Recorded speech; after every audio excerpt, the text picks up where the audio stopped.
was like, The Holy Spirit took over. and no one cares about sprints. I care about the sprint. McLaren It's the world championship hotline. I have some thoughts about that. He's Max freaking Verstappen. He should always be on your radar. We get to the juicy bits. Love the juicy bits. I'm not a scientist. Overtake King. Yeah.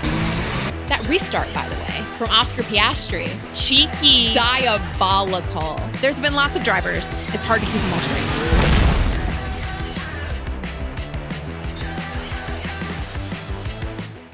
And we're live. I'm Anna. And I'm Jessica. And this is Why Are You Yelling? Welcome back to another F1 team preview. In this episode, we are talking about the 2026 Williams team. Yes. So if you need a little bit of a refresher on Williams, they come into 2026 as one of Formula One's most iconic teams. Besides Ferrari, you've got Ferrari, Williams, McLaren. Mm-hmm. And the team has been under a very intense and real rebuild by James Vowles, with some genuine momentum at the end of 2025 that showed a lot of promise.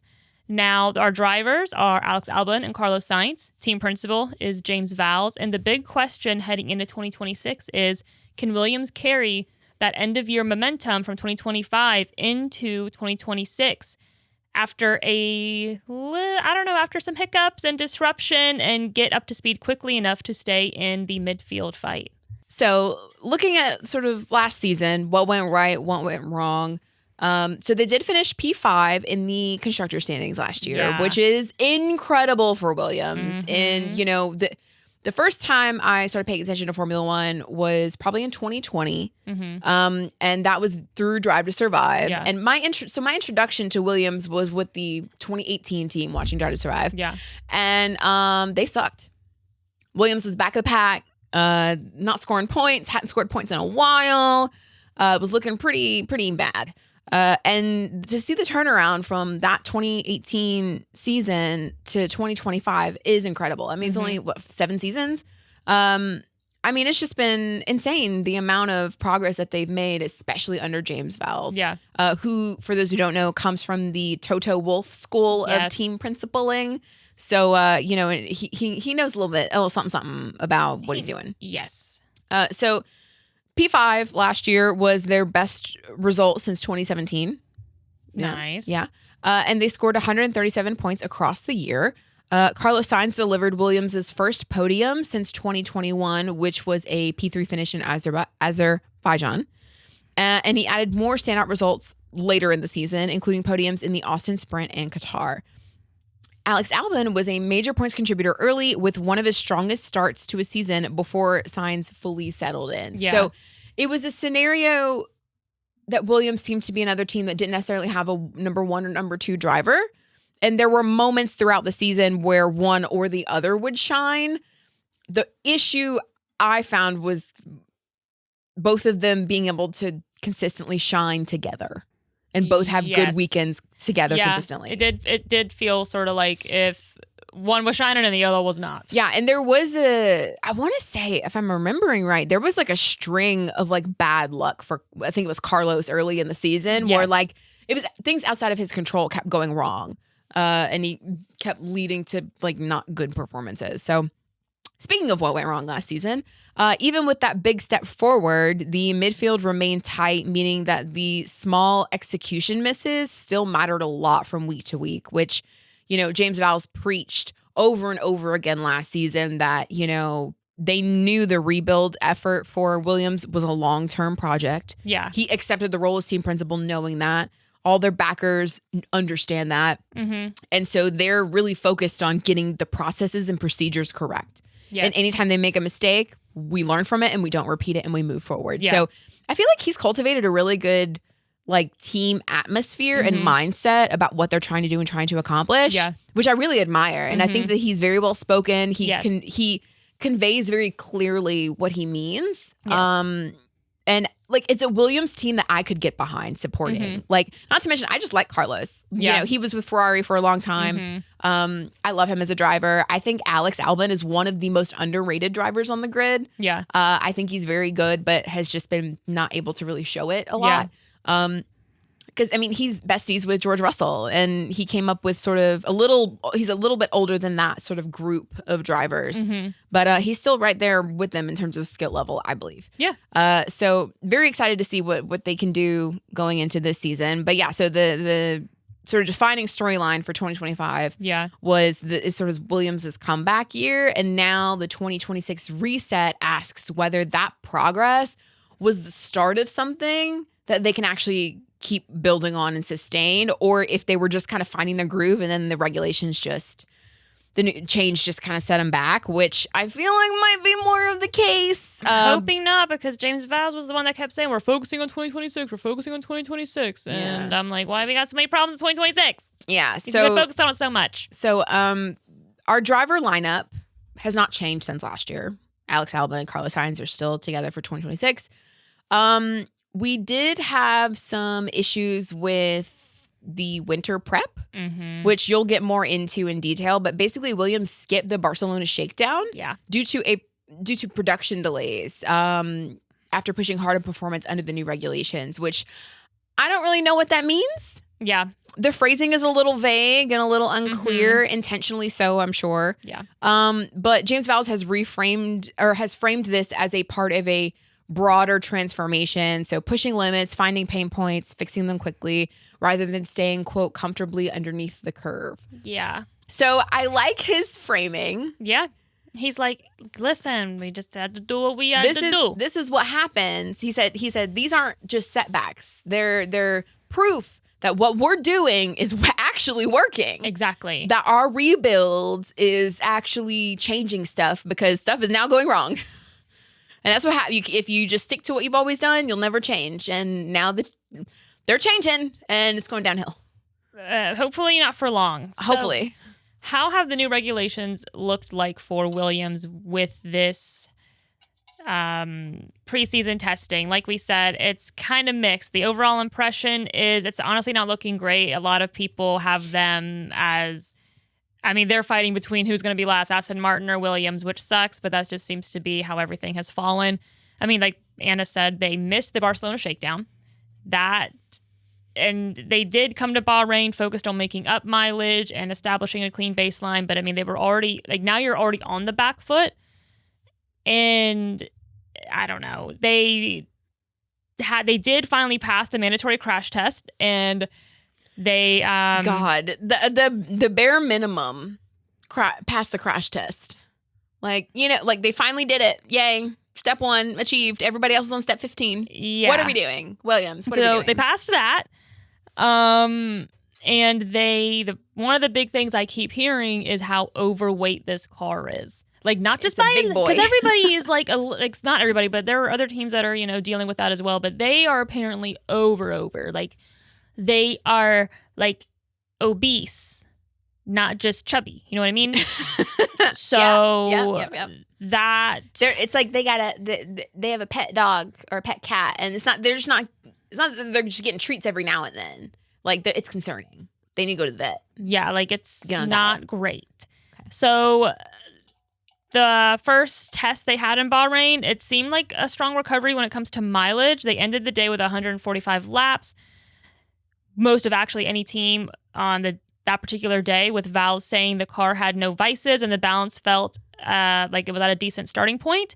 Now, the end of testing, Williams were described as still playing catch-up on the back foot after their pretty horrible winter, even though they were able to complete their planned program. So they were able to complete what they wanted to, but it's still not great. So completing it don't mean that you passed. It's like it just minimum. Means you filled out the test. Yeah, it don't you put your name on the paper. Yeah, it means that you circled all the multiple choice questions and filled out the essays. Doesn't mean the answers are right though.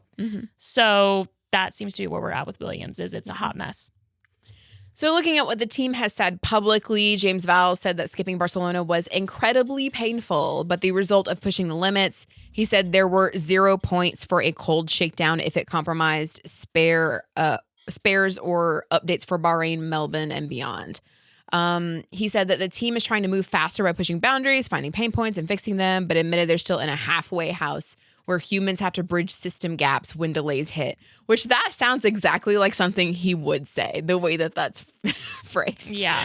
I have no doubt that he actually said that. Yeah. So that's interesting that they're in a halfway house where humans have to bridge system gaps when delays hit. So I'm like, what does that mean, though? So are y'all using AI robots? What are y'all doing? They have partnered with Claude, an AI thinking tool. It's like the official thinker for Williams. What the fuck? It's a sponsor. Claude.io is one of it's like ChatGPT. It's like a similar function. What is it developing the car or something? It's their official thinking partner. I don't know. What the fuck is a thinking partner? It's marketing, bruh. I don't know. Don't tell me that y'all got a bunch of problems because your robot got you all jacked up and now humans have to bridge the gap. Honey, the humans built the bridge. What do you mean they got to bridge the gap? Metaphorical bridge? Physical bridge? I don't know. What you talking about? So looking at what the drivers have said, Carlos Sainz said expectations are lower than 2025 early on because they're starting slightly on the back foot. Alex Albon emphasized they still have a lot to understand and performance to extract. So not looking so great for Williams right now. No. So what that might mean going into 2026, if a win for Williams is going to be reliability and more mileage. So getting more laps early in to get a better baseline after missing Barcelona. Yeah, they took part in preseason testing. Still doesn't seem good enough. The swing factor for Williams is going to be how early can they convert their baseline into actual performance, especially with an aggressive development plan and the usual first upgrade rush in the new cycle. So how quickly are you going to be able to not only recover because your plan that you had going into the season ain't working out, and you have these upgrades planned in advance, and now you're are you having to change those, edit those? What are you having to do? And just how quickly are you going to actually be able to catch up? Because they're catching up, y'all. They are miles behind. Mm-hmm. So the first reference to really watch is how are they going to look in practice in Australia? That's going to be our first indication. Are they even going to meet the weight limit by Australia? Girl. We got to go on a crash diet, y'all. We got to cut some weight. Yeah. Get you a personal trainer, honey. I don't know. The main storylines to watch out for Williams heading into 2026, the catch-up, or not the catch-up, no mustard, but the catching up, how quickly they can turn that disrupted winter testing into race weekend consistency. So how long is it going to take them to get back to meet back up with where the other teams are? Yeah. The development rate. So James Vowles has described an aggressive approach. Do updates and processes land smoothly without creating reliability headaches? Exactly.